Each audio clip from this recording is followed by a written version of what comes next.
And I will kick off with welcome to today's Dangos webinar, talking about older people and their money.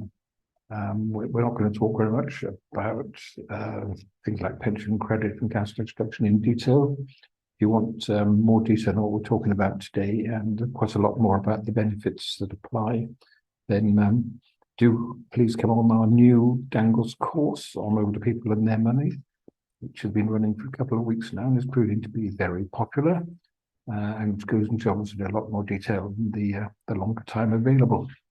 What I do want to touch on today, there are some of the real issues that affect older people that tend to get missed out by advisors in a variety of kind of environments. There are some issues which are really quite important, but tend to be seen as being overcomplicated by some advisors or people who are just not aware of them, that it's worth touching on and reminding people about. So we're going to kick off by looking at what is old, first of all. When are you old? It used to be nice and simple. It used to be that you were old when you were 60 if you were a woman, or 65 if you were a man, because that's when you got your old age pension. Well, I think things have changed, of course. They equalised the state retirement age. So for women, it went up gradually from 60 to 65, starting in 2010. And it accelerated a bit at the end. So by November 2018, everybody was facing a 65 as their retirement age and the state retirement pension age. And it's been increased since then. Went up to 66 by 2020, and it's going to move to 67 between 26 and 28, and even more in future. 68 in the mid-2030s, and 69 in the late 2040s on current plans, although there are some arguments for bringing that further forward. And all of that means that it takes people quite a lot longer to become old for benefit purposes. And that's bad news, because older persons' benefits are very much higher than those for people of working age. The personal allowances in pension credit, the means tested benefit for older people, is over twice the personal allowances for people of working age claiming universal credit. So there's really quite a big hit for people who would have been getting much higher benefits several years earlier than they're going to now. And there are a few other issues around that, what we call qualifying age for pension credit, that really matter. And the biggest one, and a very major one, is where you were a couple. Up until 2019, you would have got pension credit as a couple when the oldest person reached state retirement age. What changed then 4 years ago is that it now is the younger person that has to reach state retirement age before the couple get pension credit. Even though the older person may be well over state retirement age, until the younger person reaches it, you will still be, in current benefit terms, expected to claim universal credit rather than pension credit. And because of the difference in amounts, that can make a very, very big hit. We call these couples mixed age couples, or MACs for short. And their situation can be very difficult in a number of ways. But the biggest difference, of course, is the difference in the actual amount of benefit you get. So as a couple claiming pension credit, you get over £300 a week. For universal credit, that drops to £133 a week. So the difference of £173 a week, because you've got a younger partner, if you like, over what would have been the situation previously. And of course, people who've been expecting to retire and rely on state benefits in the past may have found that a bit of a shock, and it causes problems in all kinds of ways. The average age difference for married couples is about 2.5 years, 2.6 years. And if you were to look at the financial impact between people who would have got pension credit but now get universal credit instead, that makes £23,392.80 difference over the old scheme to the new scheme. And that's a pretty huge amount. And that, that amount is bigger if people have disabilities or caring responsibilities as well. And just to look very briefly at some of those numbers in a little bit more detail using the current bits. These are the basic rates. So a single person on guaranteed pension credit, £201, a couple £306. Single person on universal credit, £85.09. I'm converting the monthly figures here to weekly. And for the couple, at £133.57. So as I said, enormously, not exaggerated, but enormously big differences between the benefits entitlement in terms of personal allowances when you reach state pension age to those that people of working age have.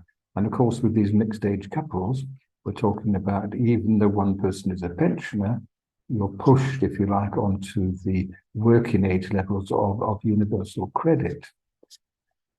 So if you have a couple, one person of over pension age and one person of under pension age, well, while they were separate, they would have had £286.94 a week between them in terms of benefits, one person getting pension credit and one person getting universal credit. They form a relationship and now become a couple. Well, that falls by £153.37 a week, down to that £133.57 universal credit rate. So the cost of forming a relationship for those people is £150 a week, or over £150 a week. If you were a single person on pension credit, and you moved to becoming a couple on universal credit, so the new partner wasn't getting any benefits before, you become worse off by £67 a week. So single person on pension credit becomes a couple on universal credit and £67 less than they were getting as a single person from that. So really, really substantial differences and substantial financial hits, of course, from forming that new relationship. And again, even bigger losses where disability is concerned. So that also brings in some of the other working age rules that wouldn't apply to people on pension credit.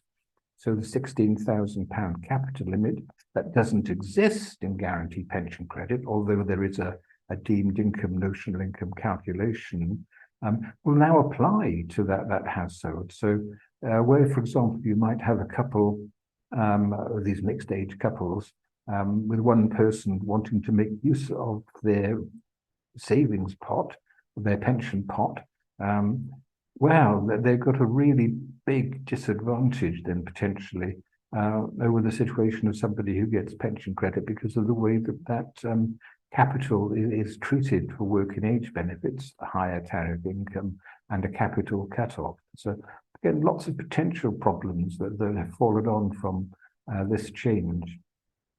And of course, all the relationships issues that brings into play there.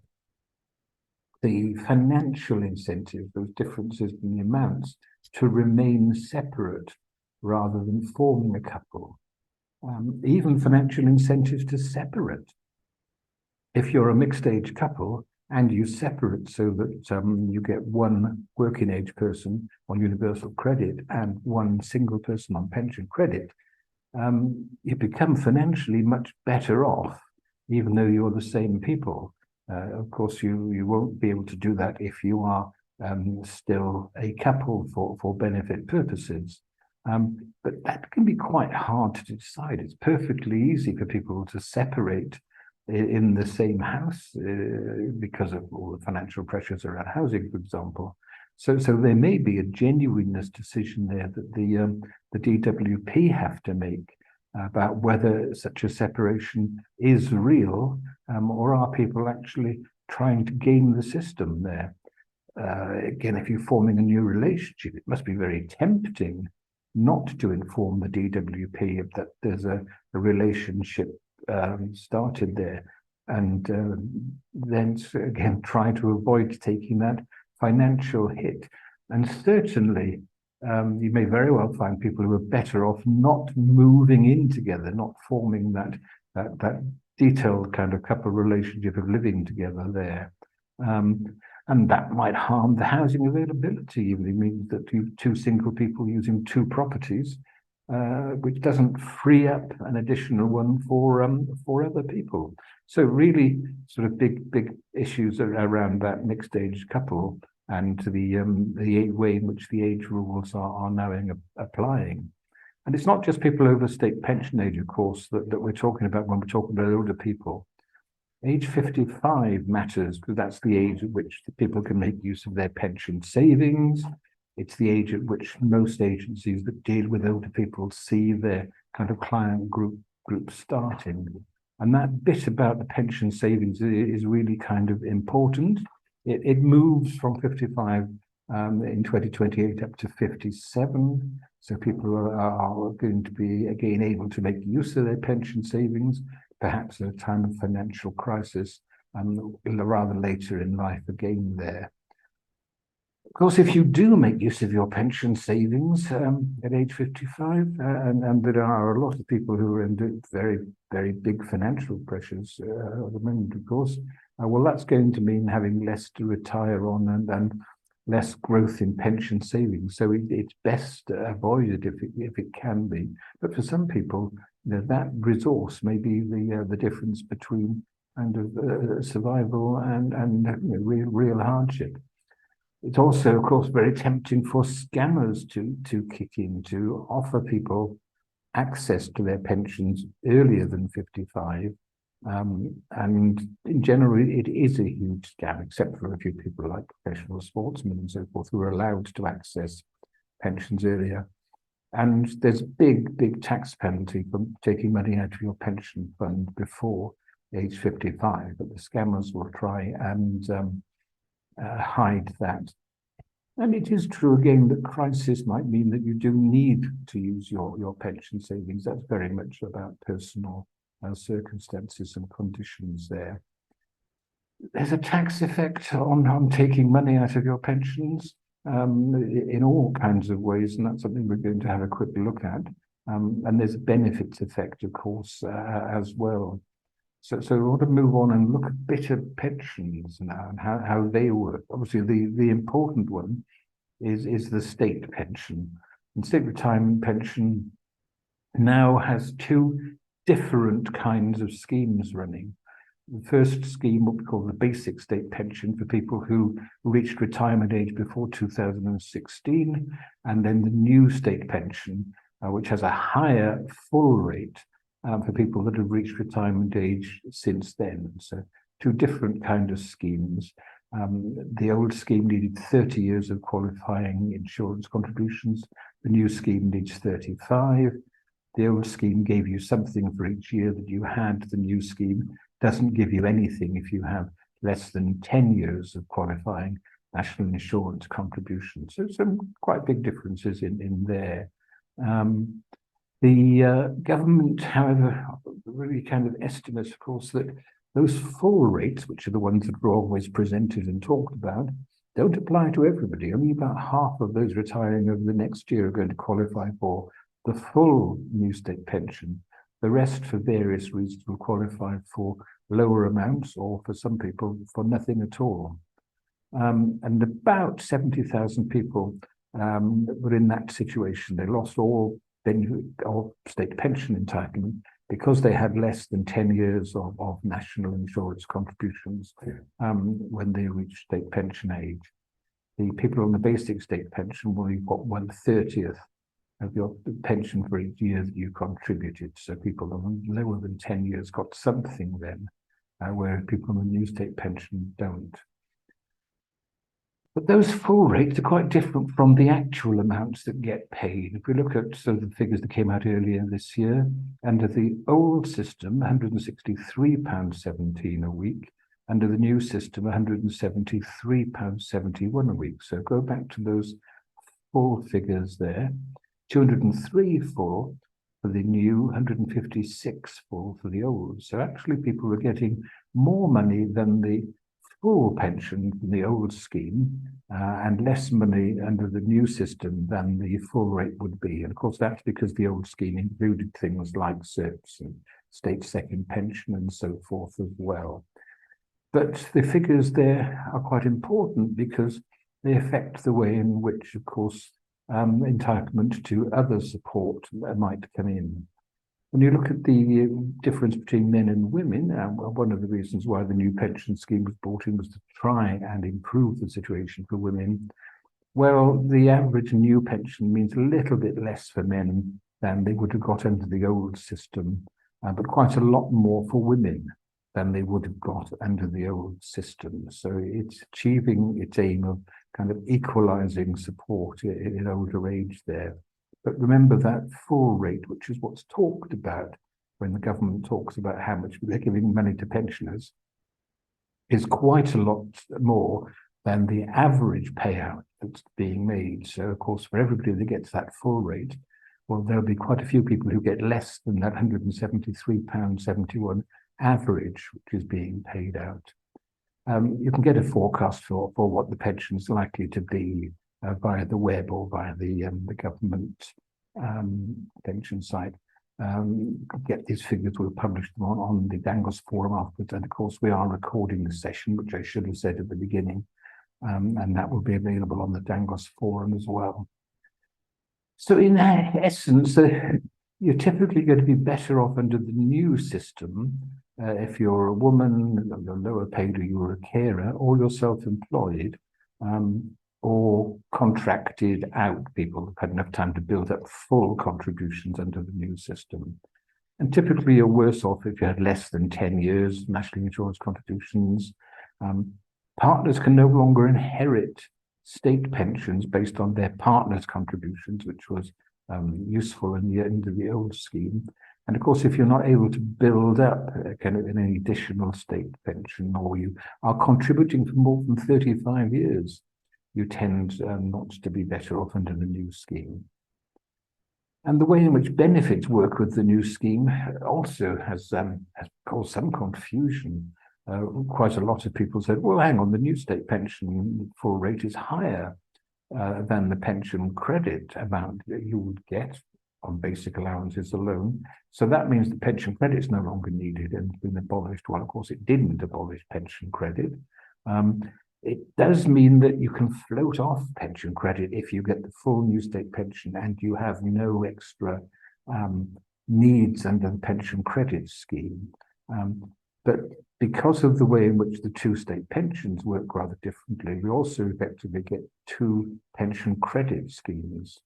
The new state pensioners don't get savings pension credit. That no longer exists for people that reach retirement age after 2016, while the basic state pension people can still get savings pension credit, which is that little bit of rather odd pension credit that gives you extra if you have made some provision towards your retirement by savings or getting a pension scheme. It goes up and then it comes down. It's a bit complicated.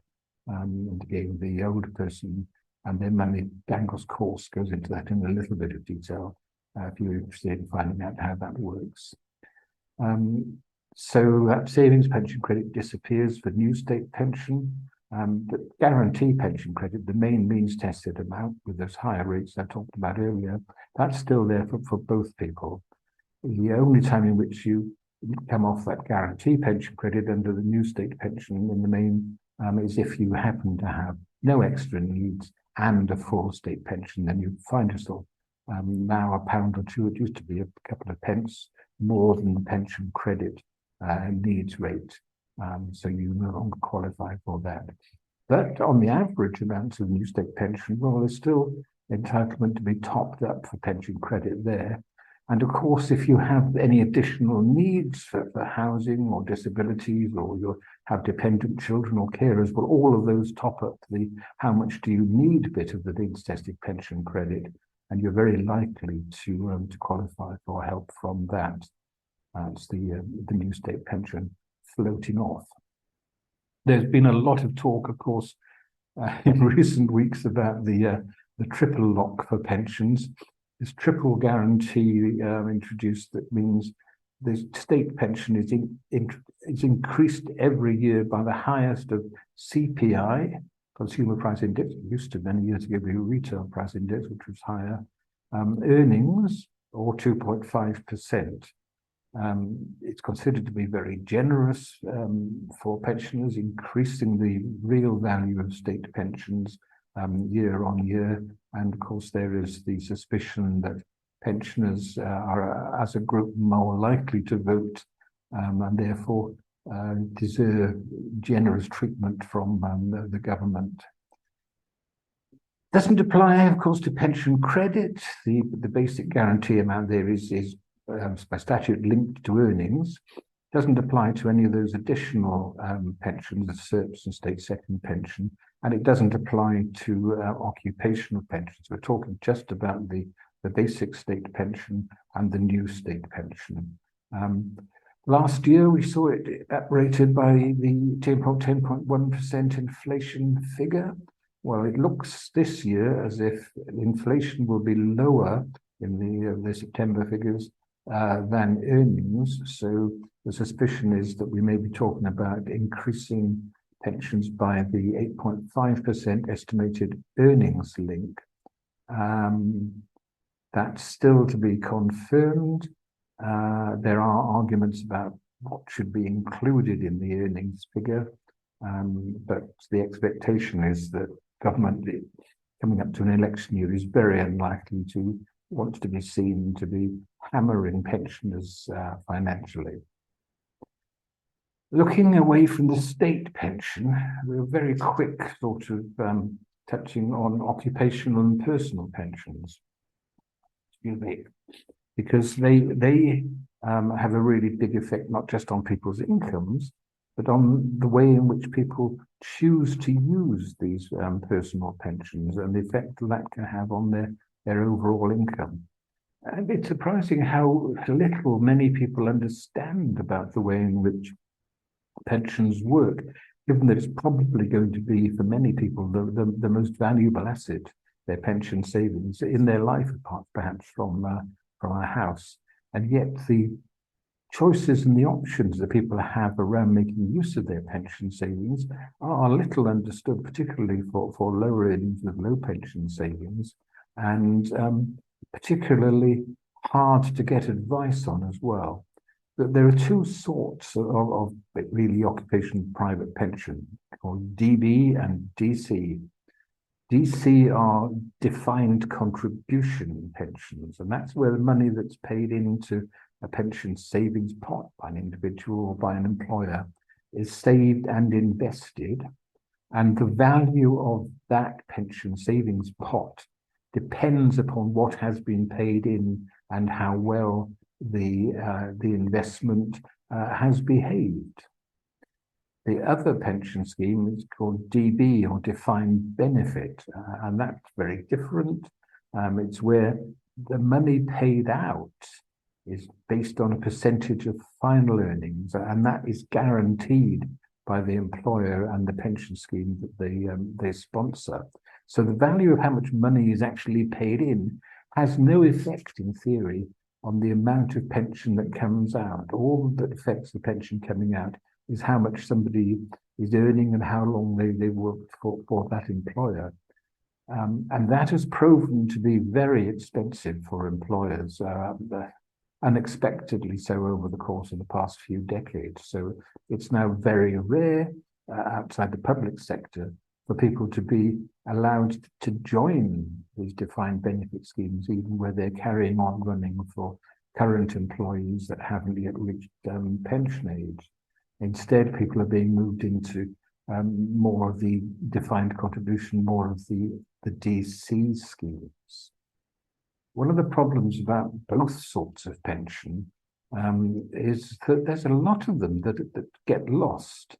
£26.6 billion estimate of the value of pensions that have not been claimed or taken up by the pensioners.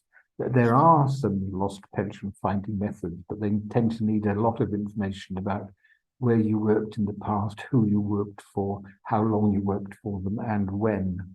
And for people who are working increasingly in kind of flexible working, very short amounts of employment, working in different places, moving frequently, it's very easy to lose contact with pension schemes, and actually very easy to forget, whether when 30 years ago you spent a few months working for this company, whether you were paying into a pension or not. So finding these missing pensions is quite difficult. The intention is that there's going to be a pensions dashboard that will actually bring all of the pensions information, lost and already known about, into one place where somebody can put their details about who they are in, and it will then find the pensions that are missing without you having to go through that process of remembering what you were doing, say 30 or potentially 40 odd years ago.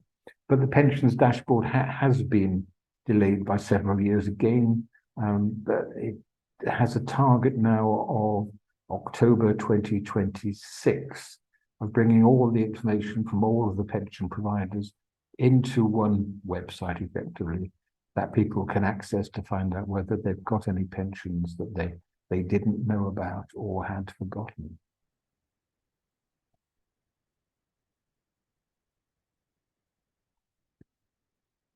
The next joyful thing that pensioners have to face, of course, is tax. Pensions are not tax-free. They are all taxable. The generous tax treatment on pensions tends to be given when you're putting the money into them, getting the tax allowances. When you take money out of them, then you don't get that generosity of treatment.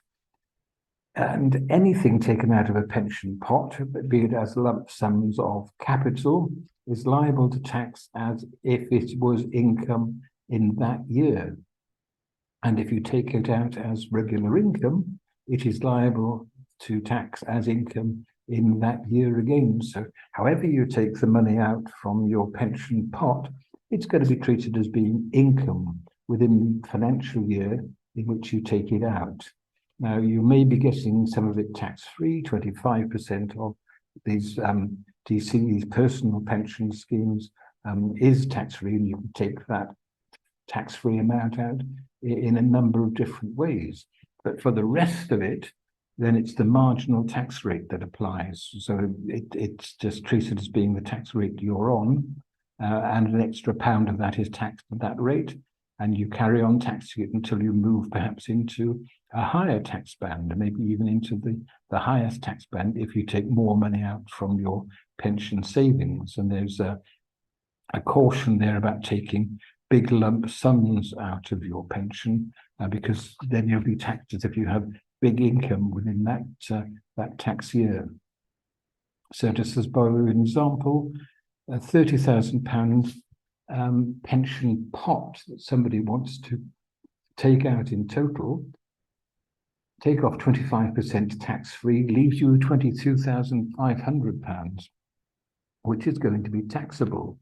Now, if you're getting a state pension of, say, £10,000 a year, so below the tax rate at the moment, because you haven't got a full state pension of either sort, well, you add that £22,500 onto the £10,000 to create your taxable income for that year of £32,500.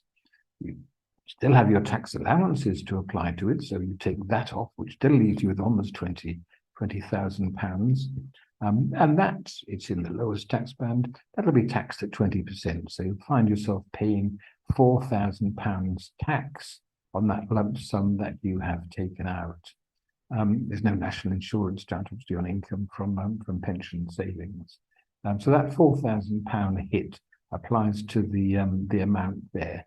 Your ordinary tax allowances apply, and typically that's now that £12,570. So taking out more money can mean that you take out more which is taxable, and it's very easy if people want to take out big lump sums for particularly expensive purchases, perhaps, to find them being taxed unusually in the higher tax band or even the highest tax band. So you can potentially get a hit of almost half of the money you take out of your pension if you're taking out lump sums that push your income up in that year to the higher tax band amounts there. Then we have a real problem that many people face, which is emergency tax. This is a tax reckoner that we in Ferret kind of produced to make the kind of the calculation a little bit easier. And what this is to help with is the fact that if you take out a lump sum and your pension provider you haven't given them up-to-date information about your tax status, the responsibility on them is to say, well, okay, we're going to give you this chunk of money, but tax has to be applied. And as we don't know what your tax status is, we have to apply it on the emergency tax code basis, which says this amount of money we're giving you is going to be being paid to you every month during this tax year. So we will be assuming that if you took out £10,000 of your pension, that's the equivalent of taking out £120,000. So we'll tax it on that basis. Now, you can get that back either by waiting until the next tax year when it happens automatically when reconciled by HMRC, or by filling in the relevant forms and so forth. But much better, particularly if you're taking out a chunk of money for a particular purpose and you need it, not to suddenly find yourself being hit by, as in this example, a very large tax amount, which, although you can get it back, it may take several weeks of effort to do so. So we have that kind of situation about the way in which tax affects pensions. So here's the kind of example of taking £10,000 out, where we've got that pension again. So the taxable income then becomes that 17,500. We take off the allowance, still leaves you with £5,000 applicable to tax, giving you £1,000 hit on £10,000. If you'd taken, sort of leaving you with £9,000 of that, but if you'd taken £60,000 out, you'd be paying almost £10,000 tax. So it's not directly proportional. There is this big difference caused by the way in which tax rates work. And of course, more and more people are taking out these kind of sums of money from their pension savings because now they can. What they call pension freedoms came in 2016. Before that, it was pretty much compulsory, except for the very wealthy, to take your pension savings, however they had been arrived at, as an annuity, as a regular monthly payment, which was taxable, but there wasn't any option about it. You took out an annuity and it added on to your state retirement pension. You had one, and part of the income that you looked at if you were looking at whether you needed any means-tested support. But now things have changed. Now people have got flexibility of doing lots of different things with their pensions, particularly with these DC pensions, defined contribution pensions. Most defined benefit schemes will still be paying you a regular income based on your retirement pay, your salary when you finished working there. There are ways of transferring the money out from those funds, but you can get burnt very badly, as steelworkers found several years ago, by doing those kind of transfers. So in the main, we're talking about these pension pots that have been arrived at by money going into them, being invested and arriving as a lump, which can be used in a number of different ways after retirement. And half of people who have these pension savings, these DC pots, have no idea what to do with them. The Institute of Fiscal Studies did that and found that, well, close to half working age people have at least got some of these defined contribution pensions, and half of those have no idea how to use them. And finding advice on that is actually really, really quite difficult. And of course, because of the way in which the tax system is using Then paying tax is increasing because the freeze in tax thresholds means that as incomes and pensions and so forth go up, more people get hit as pensioners than we're doing so in the past. We're not talking about huge amounts of money in these DC pots. The average one, well, the median one, is about £33,000 worth. So half the people have less than that, and half the people have more than that. And all the people who have less than that, have a lot less, if you give the too many lessons there. Whilst, of course, the defined benefit pensions, which by and large went to people in better paid work and larger companies and so forth, had a value which was much higher, even though the amount was will be paid out as regular income. But these pension freedoms we've got give people much more choice about how they access their pension pots. They no longer have to take out an annuity. They can take cash directly from the pension, subject again to those marginal rates of tax. And they can do it in different ways. They can take everything out in one big lump sum, take that tax hit if there is one in the course of the year, although 25% of it will be tax-free. You can draw it out bit by bit, leaving some still invested and hopefully still growing, or you can buy an annuity. You can get that regular income, which will last you for life. And you can dip in and out if you choose to, each time getting 25% tax-free and the rest of it being taxed, or you can get that 25% tax-free lump sum and then have everything taxed after that. People are well advised to go to pension-wise, the Money and Pension Service there. There's a guarantee for anybody over 55 to have a free session from pension-wise to go over the options they've got, although they can't go into personal detail on how to use the money in any sort of kind of individual way. They can give very broad kinds of guidance and very well worth doing that. And once you've got the pension savings, as I said, you can get 25% of it free. There's a wonderful thing called crystallization. Once you start using it, you have then what's called crystallized it. And that has means there's some limitations on being able to save any more after that. And if you're taking it out bit by bit, with every withdrawal having 25% tax-free and the rest of it being taxable, you get this thing called UF plus, uncrystallized funds pension lump sum, which I'm sure is a term that's used very widely in meetings of pensions there. If you choose instead to draw down, as it's called, the money, well, you take your 25% lump sum separately, and then everything you take after that is taxable. And that's very common because people want to use that lump sum for doing things like clearing mortgages, maybe, or going on the cruises and doing all those expensive things that people have always wanted to do before settling into a kind of a longer retirement. And of course, the annuity gives you that guaranteed income for life, but it takes all of the savings, and by and large, when you die, there's nothing left. And the way in which the freedoms work, again, not just used by older people, over 55s, of course, can use that. The self-employed people frequently now being used to help with debt or unemployment and general struggling or helping families out. And understanding how you can use these pensions and in what ways is really important. And as I said, it's actually not a topic on which many kind of generalist advisors are very expert. Financial advisors, yes, but financial advisors still dealing with the bigger end of the pension savers, with the better off people, not really focused on the needs of people with low pension savings and low incomes who are likely to depend upon benefits.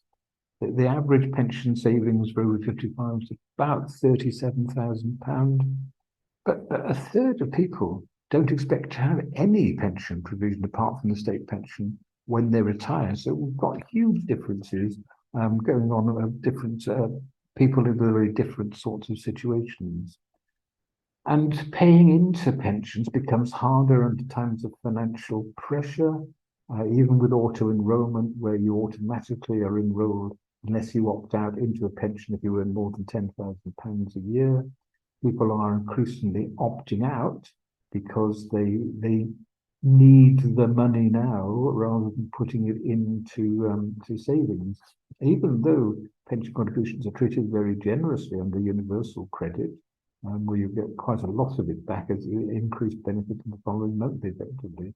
And of course, self-employed people very much more likely to say they can't afford to put anything into pension savings. Annuity rates have gone up. They've been very low for several years.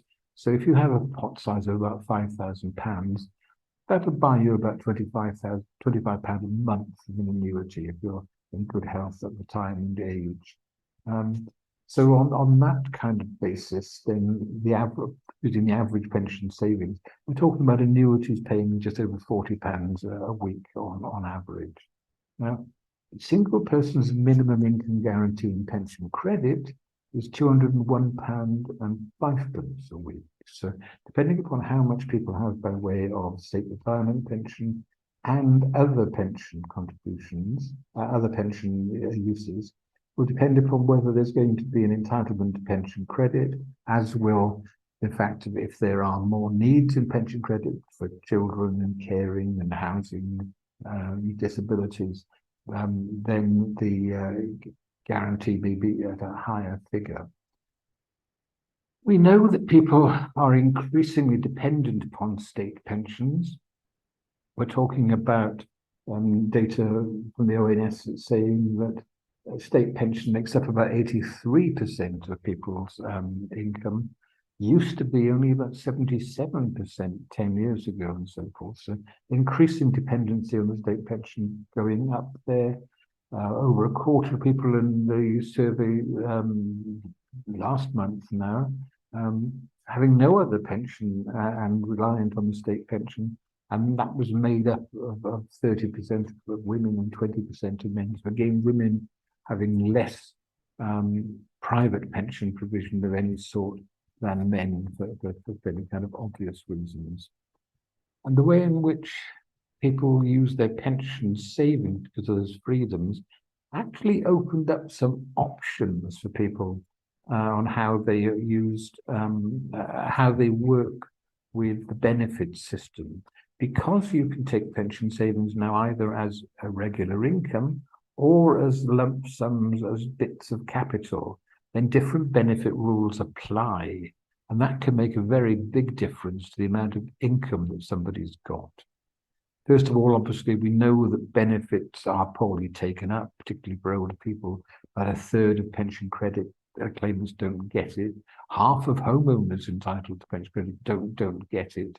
And similar things on the last figures we had for around council tax benefit, very low there. So there's a lot of entitlement benefits that isn't being used by older people. And of course, working age benefits and credits are poorly claimed as well. But making decisions about your pension use without knowing about benefits can be really, really dangerous.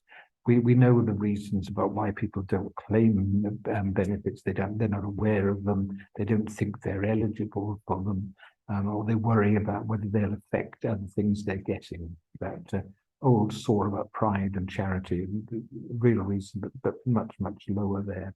And this take-up rate has been really low for decades in terms of the figures. Improved a little bit in the last decade, but not hugely so, partly because the increasing financial pressures, and also, to be fair, government has done an amount of campaigning around giving people information about benefits. Again, women suffering, being affected more. A third of women who get to retirement single, don't have a partner savings they can help with, more than twice as likely as men to have no pension, and 20%, as we said, looking to depend on the state pension alone, compared to 8% of men. Now, there are all sorts of things we talked about earlier around these scams. I won't sort of go into those in any kind of detail, but we know that the average cost of scams is about £16,000, and most of those are around persuading people to take money out of their pensions early or for odd kind of reasons, and hitting again in real terms the worse off people. So we won't want to go into that. I wanted to touch very briefly, I'm overrunning a little bit of my timing, about the way in which pension credit works. We talked about the differences between new state pensions and so forth. But what's really important to think about in terms of pension credit is that income is taken into account in full, penny for penny. It's why annuities were very often just swallowed up by a reduction in the pension credit entitlement that people had. And that includes anything you draw down taking regularly. But if you take irregular amounts of money from your pension savings, then it's capital. And capital is treated quite differently. If you're under state pension age, then the untaken savings don't matter. But if you're over pension age, there is a notional income from them, which is quite complicated. We talk about it a bit more in the online course there. It uses things like the 15-year gilt rate yield from the Financial Times that morning and so forth. Uses the amount you've got, the age you've got, and what they call drawdown tables. Again, there we do a reckoner to help calculate it, but we won't sort of go into that, other than to say that it's taken into account.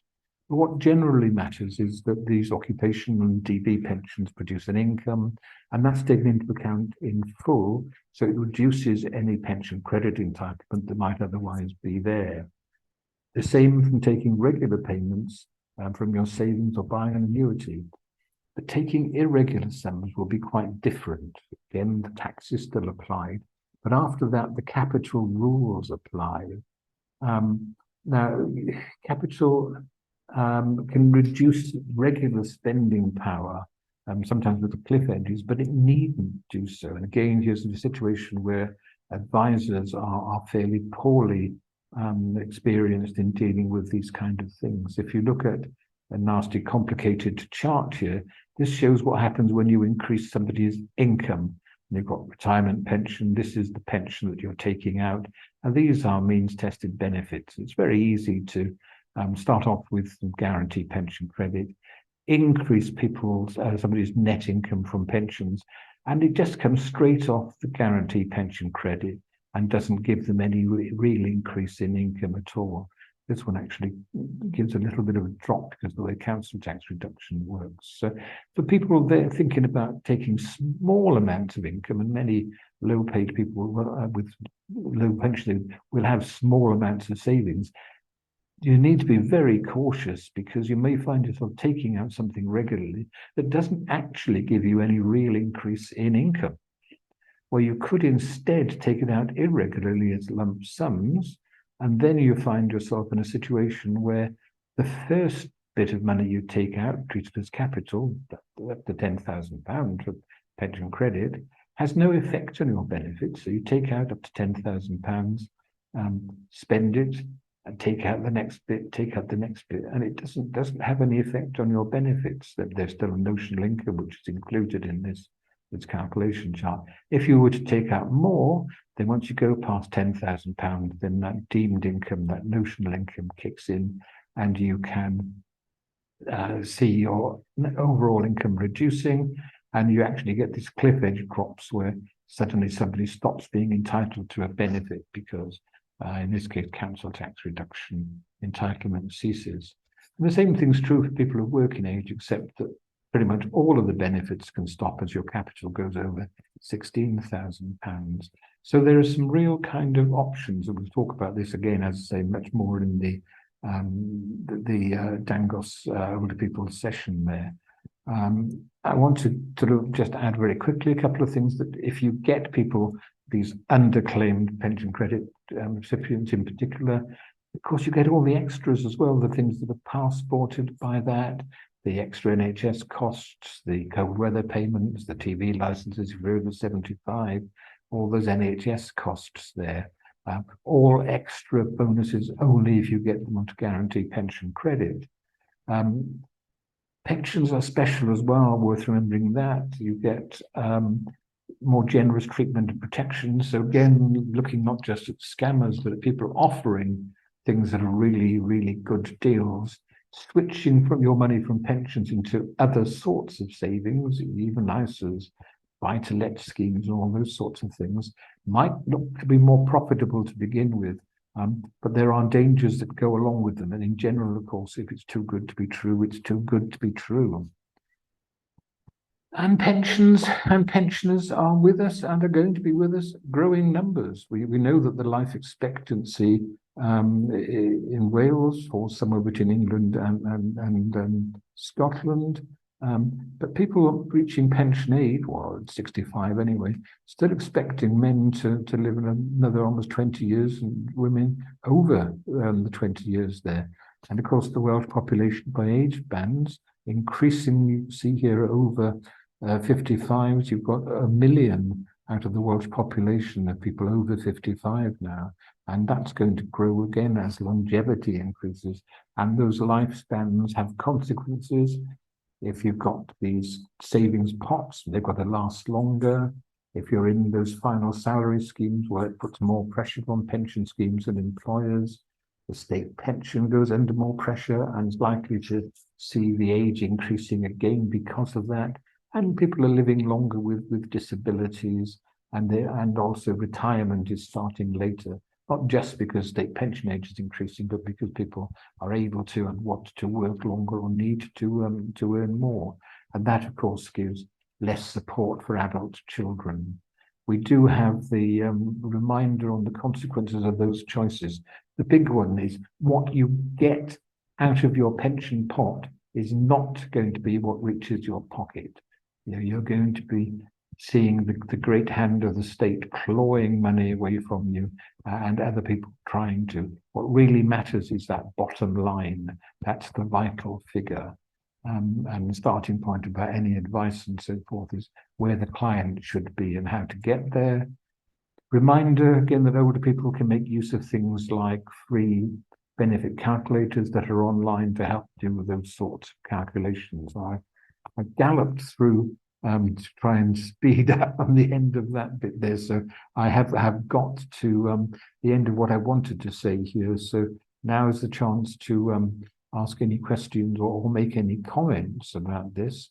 We've got one question from Kate coming in. If somebody's working and earning over £50,000 a year, will they be taxed 40% after the 25% tax-free amount? Well, yes, if they've gone over that £35,000, 20% taxable amount over the £12,500 normal tax allowances, then yes, anything they take out after that gets hit at 40%.